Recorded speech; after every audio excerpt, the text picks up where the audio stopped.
So, Inside Star Citizen, the cargo show, something that I've been waiting for quite some time. Welcome to the channel, guys. It's the Eradicator, and today we are going to have a look at Inside Star Citizen because finally it looks like Cloud Imperium Games have decided to talk about the cargo refactor, which is something that they've been hushing a little bit for quite some time.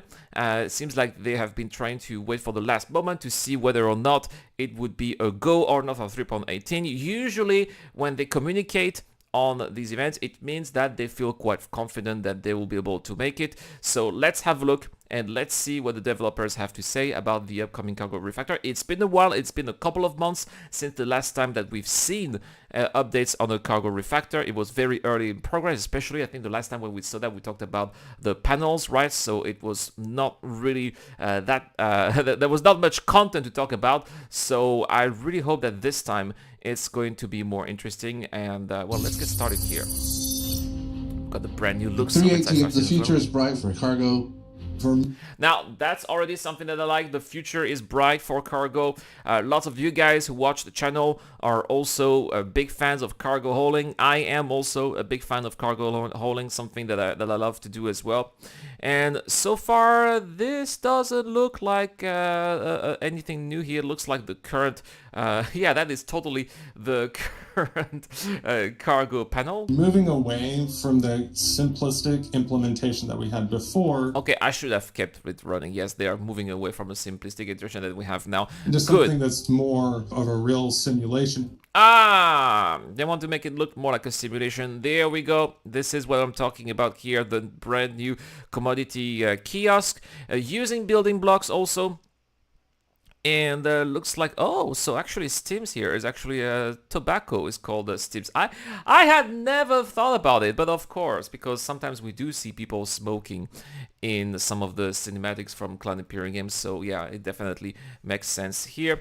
We got distilled spirits, Stims, processed food, Dolovin. Oh, we can actually, oh, that's interesting. We can actually trade Dolovine here in the future. Now, I'm wondering if these are actually the like the Combor, for example. I'm wondering if these are some of the harvestables that we find sometimes. It would be interesting to see if they've decided to put all of the different commodities inside the same panel. With the new physicalized cargo, it opens doors for us to give some new gameplay. Now, there you go. That's probably Piracy that we were looking at here. Let's have a look at this again. This is awesome. This is awesome. How these cargo boxes have to be physically handled with a tractor beam. For us to give some new gameplay. There we go. Moving from one ship to another. Maybe your ship you would have cargo captured or boarded. Is pretty basic. You go to a kiosk, you use an interface, so you load your ship, it automatically loads. You get in that ship, you drive that ship to a port, and then you sell what you bought. But there's not a lot of interesting choices there. Yeah, that's true. A lot of you guys have been doing that for years now and have decided to maybe move away from Star Citizen because that was your main activity, right? Totally get it.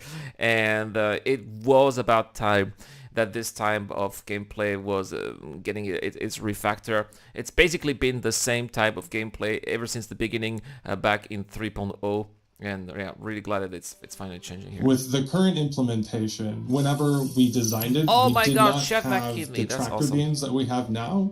What that meant is that you were not able to pick up and manipulate the larger 1SU boxes. At the time, all that you could do was pick up the smaller 1/8 SU boxes. But this gave us a problem for piracy and looting in general, in that the really valuable things are sold and bought in these 1SU boxes and higher volumes, but the only thing the player can actually pick up are the smaller ones. So what we had to do is a kind of hack in the cargo system such that when a vehicle explodes, instead of generating the larger 1SU boxes on destruction, it actually generates the smaller ones in this kind of gamey, magical way, so that the player can actually go pick up some of the boxes from the destruction. Yeah, but the problem is, and this is something that I have seen myself. You know, I have destroyed.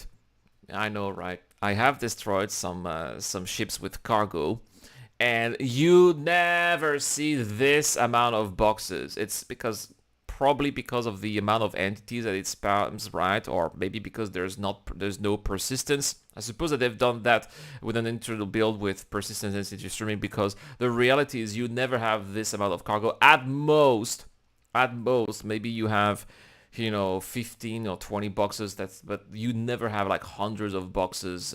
It's just not something that's happening. All right, let me give you an example. The C2 has 696 SCU, which equates to 5,568 1/8 SCU boxes that you have to loot.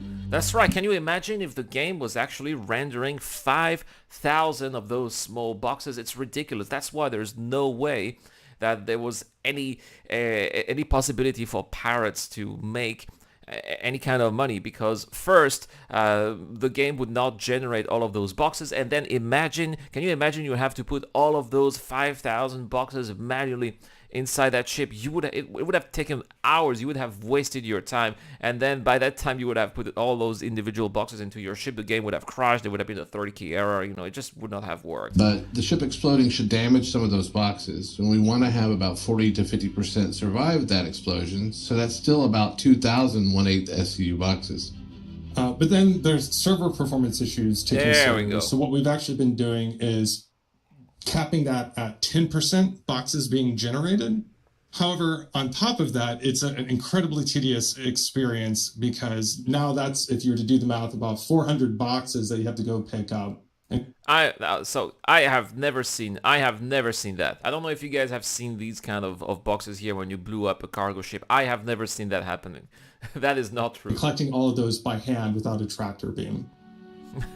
Yeah. With the new system, we've gotten rid of the 1/8 SCU cargo containers. Everything is 1 SCU cargo containers. So in the case of the C2 with the 696 SCU, that would be 696 1 SCU boxes rather than 5,000. Whoa! Look at that!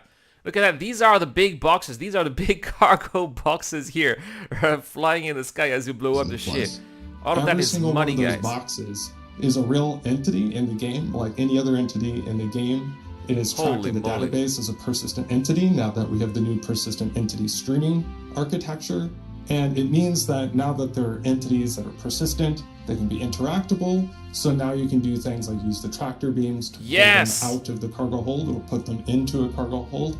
It also means that whenever we do ship destruction with the new system, we don't have to generate anything. Instead, all that we do is we take the entities that were already created and we just simply detach them from the cargo hold. Oh my god, this is amazing, guys. This 3.18, I'm telling you guys, 3.18 is going to be a pirate fest. It will be it will be the beginning of piracy. If you are into cargo hauling, you're gonna have to get your escorts, guys, because there will be a ton of pirates who will be lurking out there in space, or they will have a mantis. I can imagine the mongrels already rubbing their hands. They will have a mantis in space with a couple of people. They'll be ready to pound your ship if you do not have escort, if you do not have a crew to defend your ship. There will be people out there who will try to steal that cargo, because it's going to be super easy. It is going to persist, and they'll be able to sell that cargo. And especially if they do that in space that is not monitored, between different planets or planets and moons, where you do not have any comm array, or if the comm array is disabled, then it's going to be a very dangerous world out there. Float in space. Now, we still want to have some of that explosive destruction. So there's a certain amount of variable amount of that cargo that is destroyed on ship destruction. So there's still a luck factor here. Somewhere, it's actually 0 to 90%, but that's calculated every time your ship explodes. So what happens then is now we're actually hitting that 40 to 50% number on average. This means that both for players that want to reclaim the cargo that they lost on ship destruction, or for pirates that want to scoop up their ill-gotten gains, then they'll have an easier time to get at it, and there'll be more value there when they try to do so. That pirate over there is super happy. The kiosk flow, which... Yes, we'll talk about the kiosk there, but I'm super happy with what I'm seeing here. It's awesome. Of course, if you blow up your ship, let's say, for example, because that also happens, right? Hey, we got a follow here. Thank you so much for the follow, Konaska. So, the other thing that I want to talk about here is sometimes you may make a piloting error. You know, we've seen that time and time again. That maybe there's a little bit of desync and your ship crashes, you lose all your cargo, and then everything's gone. I've seen that happening too, right? If you have the tractor beam, you can pick up all of that cargo, bring it back into your ship again, and then your money is not lost. So it's not just for pirates.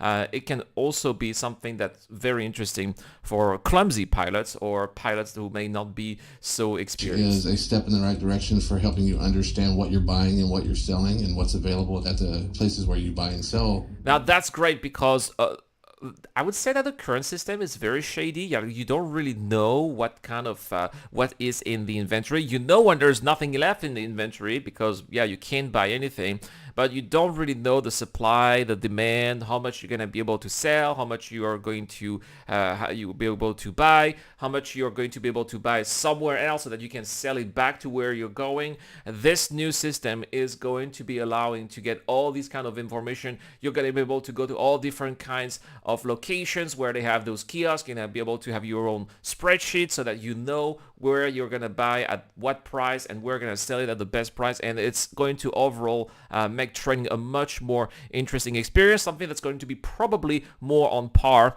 with Elite Dangerous, which has a very strong trading system, but of course since it's Star Citizen it's going to look better and be more immersive and entertaining. Commodities. It's new UI. It's the new building block UI, so it should be a lot easier to understand and gives you a graphical representation as you're buying and selling of how much space that you have on the ship that you're buying and selling into. Yes, and it should be more reliable too. 318 is not the end of the cargo refactor. There's lots of stuff that we're in the design process for right now, including manual loading and unloading, as well as automatic loading and unloading. So is this coming in 3.18? Because it seems like we're not going to have the elevator cargo in 3.18, which is very weird, because if you do not have the elevator cargo, the cargo elevator, sorry, how are they going to be coming out from wherever they were stored all the way until your pad? So does that mean that in 3.18 we're still going to have the cargo automatically placed inside the ship when we're buying and selling? I really wonder what it's going to say. We're also looking at some big box cargo missions that separate the cargo from the hauling professions, so that's something to look forward to. We have a lot more content coming. Yes, we need to have cargo missions as well. I'm glad to say that they have a big bug cargo mission. We need to have those, missions where you pick up the boxes from somewhere, maybe a trade outpost, right? They got, let's say, there's a storage place where they have 6 boxes. You pick them up, you put them inside your ship, you go to another outpost, and then you just unload those boxes that you put in your ship inside the outpost. And I think that it's going to be, especially if those missions pay a lot, right? It's going to give a purpose for people who have ships like a Cutlass, like a Titan, some of those smaller ships that can carry boxes, but they don't really make a lot of money with just cargo hauling. But if they can carry cargo for a mission that is going to be the bulk of the income that they are going to be making with their ship, then it's going to be making those the use of those smaller ships that can carry cargo much more attractive as well. Use these new features. We hope you enjoy it in 318. All right, that is awesome, guys. But let me know in the comment section down below, how do you think 3.18 is going to be when it comes to cargo hauling? I think it's going to be a game-changing experience. I think that it's going to be a very dangerous world out there if you do not have an escort and a crew. And I really think that it's going to be bringing a lot of new opportunities for players there. But anyway, guys, that is all for this video about cargo hauling. Thank you so much for watching, guys. And I also wanted to give a big shout out to my Patreon members, which include Geek Citizen, Dr. Forbin, Wolfpack Pug, the DJ Dunn, and Zero Crusher. It's been the Eradicator. Thank you so much for watching. I'll see you guys later.